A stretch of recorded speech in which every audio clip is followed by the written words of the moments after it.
Hello everyone. I'm glad to meet you all through this Let's Talk series.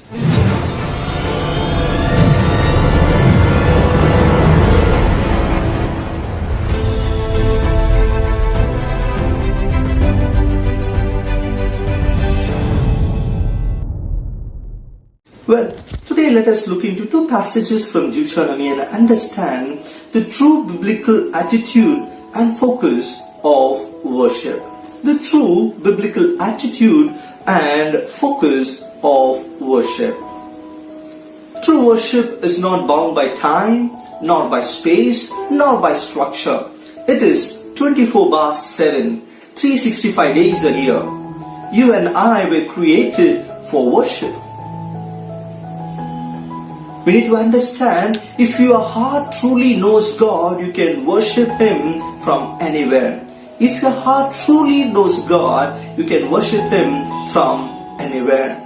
The Bible, especially the Old Testament, never teaches that singing, dancing, and music is worship. If you pay a close attention to the book of Exodus and Leviticus and Deuteronomy, you will see how God is very meticulous about worship, and you will be able to understand the true heart of worship. Moses beautifully reminds us of our attitude of true worship unto the Lord.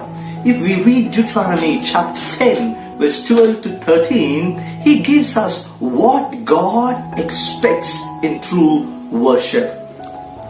What God expects in true worship. It reads, "And now Israel, what does the Lord your God ask of you?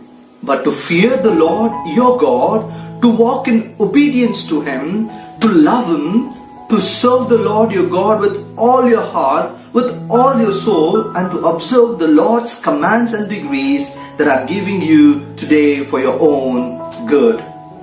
So, to worship the Lord is to fear Him, to walk in His ways, to love Him, and to serve Him, and to keep all that He has commanded. Moses beautifully puts it this way: 5 words for 5 fingers. That would help us to remember how our worship should be. To begin with, to fear, to walk, to love, to serve, and to keep. If you and I need to worship the Lord truly, you and I need to keep these 5 things always close to our heart. And Samuel the prophet, in his famous speech to the people of Israel, in 1 Samuel chapter 12 verse 24, he gives a similar instruction of worshipping the Lord. That is, to fear Him, to serve Him, and to observe all that He has commanded. Friends, worshipping the Lord is to fear Him. Worshipping the Lord is to serve Him. Worshipping the Lord is to keep all that He has commanded. Likewise, in the book of Psalms, you can also see how a true worshipper is described. A true worshipper is one who fears the Lord. A true worshipper is one who hopes in the Lord. A true worshipper is one who keeps His command, one who trusts in Him, one who obeys all His decrees. That's what we see in the book of Psalms. These dimensions of true worship are the ones that are acceptable to the Lord.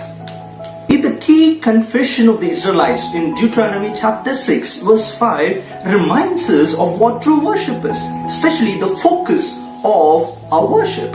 Worship the Lord your God with all your heart, with all your soul, and with all your strength.